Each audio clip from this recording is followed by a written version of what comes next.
One of the best ways to support and help Ukraine is to bring cars for Ukrainian army. So here in my native city Lviv, I met Jonas from Sweden. Hello, hello. So tell me, is this the car you are bringing to Ukraine to help our army? Yes, this is one of the cars that I brought down so far. And how does it work? Because it looks well prepared. Where does it go? How did you come here? And how does the system entire works? I buy the cars in Sweden and I fix them up and paint them green for the military. And then I put some equipment into it, camouflage nets, extra spare tires, some medical equipment, and extra diesel, extra gas for the generators, first aid material, tourniquets, surgical gloves, extra tires, and camouflage nets. Okay. So you use everything very efficiently. If you're driving by car, it means you should stuff in as much as possible other goods. Yes, it's a shame to drive with an empty car. So does it mean that every foreigner who is living somewhere in Europe, or probably Europe because logistically it's easier, can simply buy the car and ship it to Ukraine and deliver it where they need? Or there are some things to know how to prepare the car, how to I cannot tell smuggle, but probably how to transfer it through the border and so on. Yes. Can you be more precise about that? Anybody can buy a car and give it to Ukraine. They desperately need cars for the military, number one, and ambulances, number two. Military cars are great if they're painted before. If they're not, they are very grateful for anything they get.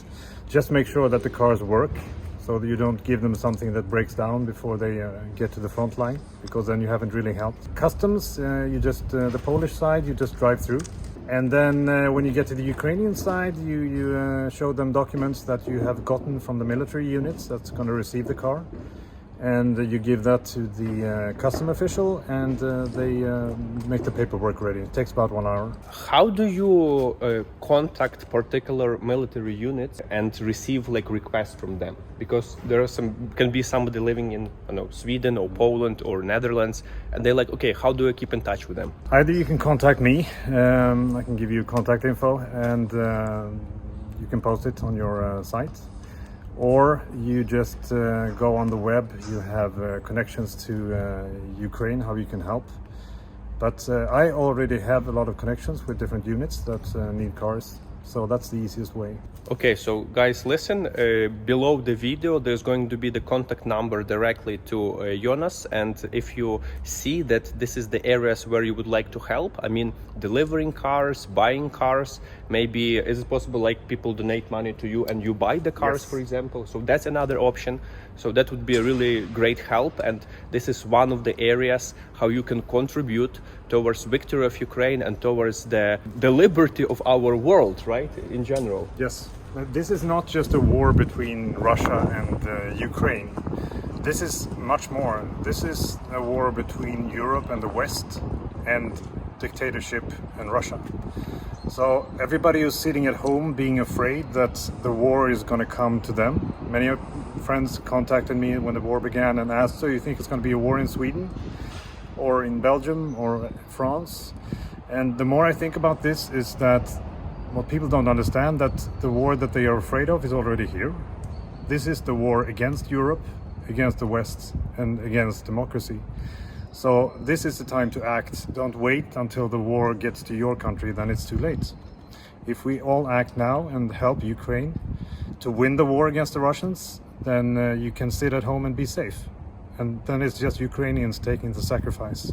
Very good words. Thank you very much for your support, and thank you guys also for spreading this information of this video. Please share it with everybody you know.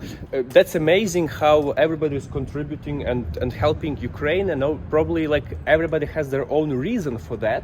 So what's your personal story? Why did you decide so actively participating in our war? It's very rare that you have a conflict that is this black and white. Normal conflicts and conflict zones, it's always a bit gray.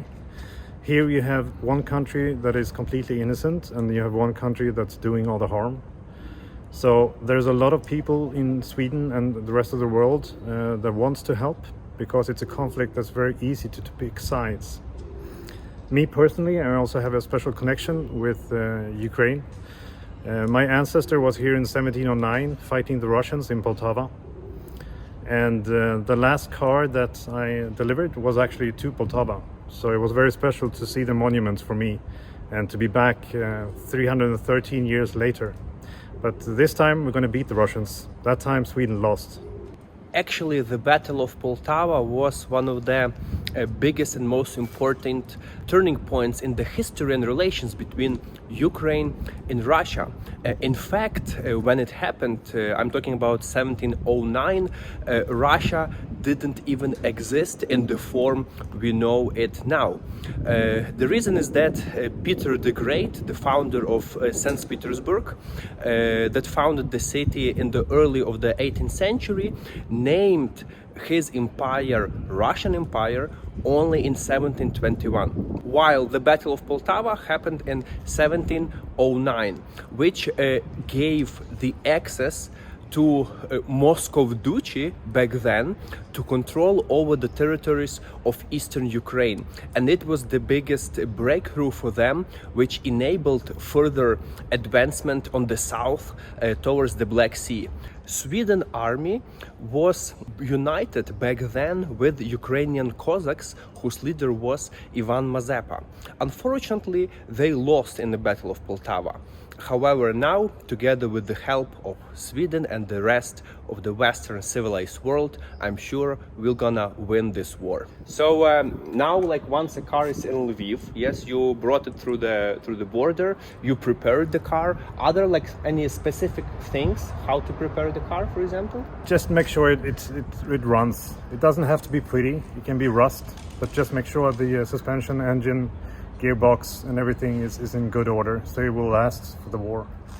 And I also always, the unit that I give the car to, I always contact them and ask them exactly what they need. Some units need helmets, but some other units have a lot of helmets and body armor and everything, so they don't need it. Then they might need tourniquets or first aid kits or generators or whatever. So it's always good to check that you're actually giving what they need, not just buying shovels or clothes or anything, because they might not need it. In the south of Ukraine, it's getting warm now, so warm underwear is not what they need. So where are you heading now? Like which part of Ukraine going? I'm going towards Kiev, and I will deliver this car to a medical support unit. It is going to a airborne battalion that is their medical evacuation unit. So they're going to use this car to evacuate wounded from the front line. All right, so I think that was pretty much it. We probably shared like all the most important information, guys. And Jonas, thank you a lot. It was my pleasure to host you. I'm looking forward to see you again in Lviv, and praying for you to deliver much more cars. Good luck. Slava Ukraina! Героям слава!